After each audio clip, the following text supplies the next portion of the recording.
Hey, what's up guys, it's DarkArmedDuelist, and today I'm going to be doing a Lightsworn deck profile. So I'm really excited to show you this one because this deck is a deck that's really old school and really awesome to be able to just summon Judgment Dragon onto the field and just OTK your opponent by destroying everything on the field except himself, which is just awesome to be able to destroy all cards on the field, which is just super cool. This card is such a good card to be able to special summon onto the field. And I really quickly want to give a shout out to one of my buddies, Jackson. I really enjoy playing around with him over at Mythic Card and Game, and this is one of his favorite decks of all time, along with Zombies and Dark Magician. So shout outs to him, because I'm going to be doing some live duels soon with him with his Lightsworn deck, hopefully. His deck might be a little bit better than mine, I don't know. He plays with it a lot more than I do, but we're going to see. We might do a mirror match and see what happens. So anyways, guys, don't forget to like, comment, subscribe, hit that bell on there so you can become part of the notification squad, and let's get straight on into this. So first off, we're going to be playing 3 copies of Judgment Dragon. So you need the 3 copies of Judgment Dragon because Judgment Dragon can special summon itself from your hand by having 4 or more Lightsworn monsters with different names in your graveyard. Then you can pay 1,000 life points to destroy all other cards on the field except himself. Then once per turn during your end phase, you have to send the top 4 cards of your deck to the graveyard, which is really important for the deck to be able to mill more cards to the graveyard to be able to get special summons like Wolf and to get additional Lightsworns in the graveyard. Then we play 3 copies of Wolf. Basically, if this card is sent to the graveyard, you can special summon it, but it cannot be normal summoned or set. So that's really important. You always want to mill Wolf to be able to XYZ summon into Minerva, the exiled Lightsworn, which is extremely important for the deck to be able to link summon into Minerva to have extra names in the graveyard. She's kind of like a really good extender. Then we play 3 copies of Raiden, Hand of the Lightsworn. He's the best normal summon in the entire deck. To be able to normal summon Raiden, and then after you normal summon the Raiden, you can go mill 2, and then synchro him away for another monster because he's a level 4 tuner. Then we play 3 copies of Lumina. Lumina is extremely important for the deck as well. If you already have a Raiden in graveyard, you're going to normal summon her, discard a card, and then special summon the Raiden from the graveyard to be able to synchro for Michael, and then Michael, which is my name, you can synchro for me, and then after you do, you can pay 1,000 life to target a card on the field and banish it with the effect of Michael. And this is the guy you're going to summon out, which is really beneficial to the deck. That came out when the structure deck came out. Then we play 1 copy of Garroth for a namesake. 1 copy of Lila, Lightsworn Sorcerer. Lightsworn Sorcerer Lila is basically here just to be able to pop spells and traps. And 1 copy of Felice. Felice, when it's discarded to the graveyard by the from the deck to the graveyard, you can special summon it, and then you can tribute her, then target 1 monster your opponent controls, destroy it, and then send the top 3 cards of your deck to the graveyard. So she's kind of like an extender and destroys a card on the field, which can be really beneficial. I play a small sub-engine of Shaddolls in here, which I play 1 of each of the good Shaddolls, and that's a Beast. When it's sent to the graveyard, you get to draw a card. Dragon, you pop a spell or trap when it's sent to the graveyard. Squamata, Foolish Burial, another Shaddoll. Hedgehog, get to add a Shaddoll monster from your deck to the hand, and then Falco special summons itself from the graveyard and face down defense when it is sent to the graveyard. But they all have flip effects as well, like Shaddoll Beast lets you draw 2 cards and then discard a card. Shaddoll Dragon lets you compulsory evacuation device, which is bounce a card your opponent controls to the hand, which is a monster. Squamata lets you destroy a monster on the field.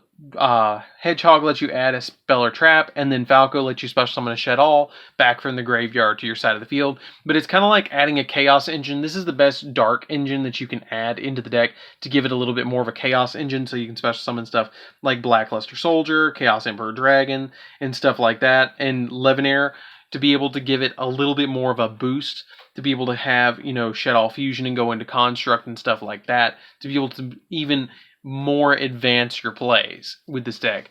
So that's it for the Shaddolls and the Lightsworns. Let's get into the Chaos engine or the extra engines that are in the deck.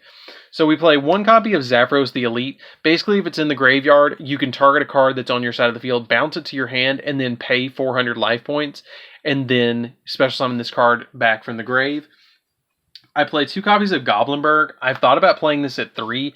Basically, you normal summon this card, and it special summons a monster from your hand that's a level 4 or lower monster. But this card's really beneficial if you have Wolf in your hand, because it can get those dead wolves and dead Felices out of your hand to be able to get them onto the field because they're special summoned. They just say they can't be normal summoned, so you can special summon them with Goblinberg if they're in your hand to be able to go into Minerva for additional plays. Plus, it is a level 4 Earth monster, which lets us use our Glow-Up Bulb to be able to go into Naturia Beast as well with it. So if you normal summon this and then have Glow-Up Bulb in the graveyard, you can special summon the Glow-Up Bulb and then have 2 level 4 monsters on the field, and then you have the option there at that point to either go for Trishula, because you have 2 level 4s and a level 1, that equals level 9, or go into a Minerva if you want to go into Minerva by using the 2 level 4 monsters if you don't have the Glow-Up Bulb, or if you just have the Glow-Up Bulb and a Goblinberg, you can use them to go into Naturia Beast if you want to go into Naturia Beast as well. So there is options with this deck that you can go into with just the Glow-Up Bulb and the Goblinberg. So there's a lot of plays that you can do. 1 copy of the White Dragon Wyvern Buster and Black Dragon Collapse Serpent. I find that the Black Dragon's a lot better than the White Dragon in here because I play a lot more lights than darks. So that's a lot more beneficial, but it's really nice to have them both to be able to special summon to go into Minerva a lot easier. Then for the Chaos cards that I play, in here, I play 1 copy of Chaos Dragon Levinair. You could bump this up to 2 if you wanted to, but I only have 1, so I just play it as a 1 of. 2 copies of Blackluster Soldier, Envoy of the Beginning, and 1 copy of Chaos Emperor Dragon, Envoy of the End. I find that this is the best ratio for them, unless you want to drop maybe the other card that I'm going to show you, and that's 1 copy of Guz Orochi, the Serpentron Sky Slasher. I play 1 copy of this because it doesn't care if it's in the graveyard. It helps out making, other plays that you want to make with this card.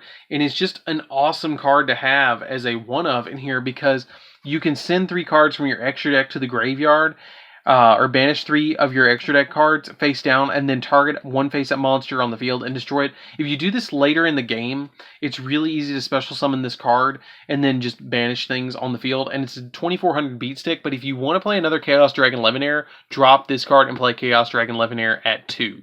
So you can play 2, 2, and 1, but you want 5 big boss monsters along with your JDs that you can go into. You can interchange this and play 2 Chaos Emperor Dragon or 3 Chaos Emperor Dragon. I think Chaos Emperor Dragon's at 3 now. But you can play it at any ratio that you want to play in any of these cards. Just other options if you want to. I thought about dropping this and playing another Levinair though. But because this card is just so good, but I only have 1 and it's like $30. So that's why I played it like I did. So that's it for the monsters, guys. Let's get into the spells, which we only play 3 different spells, but we play 9 spells. So we first off play 3 copies of Charge of the Light Brigade, send the top 3 cards of your deck to the graveyard, and after you send the top 3 cards of your deck to the graveyard, you get to immediately add a level 4 or lower Lightsworn monster from your deck to your hand, which can be really, really, really good to be able to get those additional plays off and then let you have pretty much a good search and a good mill. 3 copies of Solar Recharge. You discard a Lightsworn monster, draw 2, then send the top 2 cards of your deck to the graveyard. I still think, hands down, that this is probably one of the best draw cards in the entire game. That's archetype specific, because it does so much for the deck to be able to draw 2, send 2 to the grave, and you discarded a 3rd one to the graveyard because you're digging deeper into the deck. And then 3 copies of Shaddoll Fusion, because Shaddoll Fusion is just so good in the deck that you want to be able to summon your Shaddoll monsters onto the field. You always really want to go second with this deck so you can summon out your copy of Judgment Dragon. And you have so many different cards in your deck that can just special summon themselves onto the field that you can overwhelm your opponent by just sheer force and swarming your opponent. And this card's really good to summon out Shaddoll Construct, which Shaddoll Construct is an awesome card in the deck. So that's it for the main deck, guys. Let's get into the extra deck, which we are playing 31 monsters and 9 spells. So we play 2 copies of Minerva. You need the double Minerva in here. You never really need the 3rd one. When she's summoned, you can detach material from her to send the top 3 cards of your deck to the graveyard, then draw cards equal to the number of Lightsworn cards sent to the graveyard by this effect. And if this card is destroyed by battle, or if this card in its owner's possession is destroyed by an opponent's card effect, you can send the top 3 cards of your deck to the graveyard. Then you can destroy cards on the field up to the number of Lightsworns sent to the graveyard by this effect. This card used to be a prize card and used to be like $700, $800. It got reprinted in Battles of Legend Light's Revenge a couple of years ago, and it's really good to have in the Lightsworn deck. It's a good 2 of, in my opinion. 1 copy of Daigusto Emerald, because if you send your JD to the graveyard, I used to play Monster Reincarnation, but this card came off the list. And this card's a card that basically sits in your extra deck and goes, hey, you send 3 JDs to the graveyard, shuffle them back in the deck, draw a card, and then you might get it back. And we mill so much in the deck, if you shuffle 3 JDs back and you draw a card, you're probably going to draw that JD. 1 copy of Evilsworn Exciton Knight. Exciton Knight is kind of like a pseudo JD for rank 4s. You need this card just to have, you know, board wipes, but you could drop it if you want to. I play 1 copy of Apotheosa, Bow of the Goddess, because this card is really, really, really easy to summon onto the field because you have so many different monsters with so many different names that you can just put on the field and then link into this, and you can't, like, it just negates all the cards. 1 copy of Boral Sword, because it's really easy to OTK your opponent with this card. Curious, because curiosity killed the cat. But basically, you have to link summon this card by linking 3 monsters with the same attribute but different types, which is extremely easy to do in this deck. And if this face-up card is destroyed by battle or leaves the field because of an opponent's card effect, while its owner controls it, you can target a card on your graveyard and add it back to your hand. And then you can only use the following effects of it once per turn. You can either, if this link summon card, this card's link summon, you can send a card from your deck to the graveyard. And if a card is sent from your deck to the graveyard by an effect, send the top 3 cards of your deck to the graveyard. So it gives you additional mills during your end phase if you send stuff to the grave with Raiden or JD or stuff like that. But you have to be careful in this deck because you can mill yourself out. 1 copy of Hippo Shinnigan, because the majority of the stuff is light in the deck, so you're going to be summoning this a lot of the times to give them an extra 500 boost. Trishula, because Trishula's good and is really easy to summon off of your copies of Glow Up Bulb. 1 copy of Psyframe Lord Omega, just to rip cards out of your opponent's hand. Michael, because he's good and he's a Lightsworn. He's another name that you can summon off in the deck to be able to, you know, have additional Lightsworns in your graveyard. And he's riding Judgment Dragon, for God's sakes.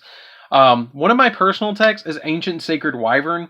It takes a light monster and a non-light monster, which is just your Raiden and your Lumina. And then while your life points are higher than your opponent's, this card gains attack equal to the difference. And then when your life points are lower than your opponent's, this card loses attack equal to the difference. And when this card is destroyed by battle and sent to the grave, you can pay 1,000 life points to special summon it back. You can gain life points really considerably with stuff like Michael, because Michael's ability, if you synchro into Michael first and he gets destroyed, you shuffle Lightsworns back into your deck and then gain 300 for each. And then if you go into Ancient Sacred Wyvern second or deal damage to your opponent, like if they use something like Solemn Judgment and you summon Ancient Sacred Wyvern, it can really throw your opponent off by summoning this and then going up by 4,000 to 6,200. And if every time they kill it by battle or every time they get rid of it by battle, it just summons itself back, which can be really, really nuts.